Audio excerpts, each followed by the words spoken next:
যেগুলা হয়তো আমি করতে পারি না, কিন্তু আপনার মেধা ওইগুলা ঠিকই ধরা পড়ছে। আমার বন্ধু বান্ধবদের সাথে অনেকের সাথে অনেক খারাপ ব্যবহার করে ফেলছে। ওই সময় সবাই তোমরা আমার দৃষ্টিতে দেখবা।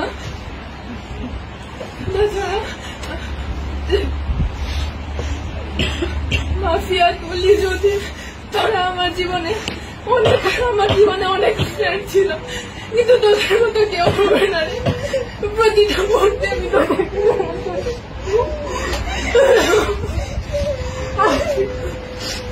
দীর্ঘ 12 বছর পড়াশোনা জীবনে অনেক স্যারের সাথে পরিচয় হয়েছে, অনেক বন্ধু বান্ধবের সাথে পরিচয় হয়েছে, কিন্তু স্বামী স্যারের মতো কেউ হয়ে উঠতে পারিনি আজ পর্যন্ত। আর তোদের মতো ফ্রেন্ড আজ পর্যন্ত হয়ে উঠতে পারিনি।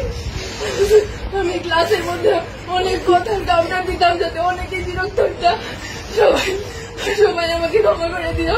আমার স্যার, আমি সবসময় আপনার থেকে সকল ধরনের সাপোর্ট পাই আসছি। স্যার, কোন সময় আপনাকে শুধু স্যারের চোখে না, আপনাকে আমার বড় ভাইয়ের চোখে, একজন আদর্শ গাইডলাইনের চোখে দেখে আসছি।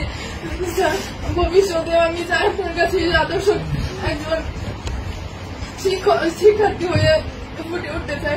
আমি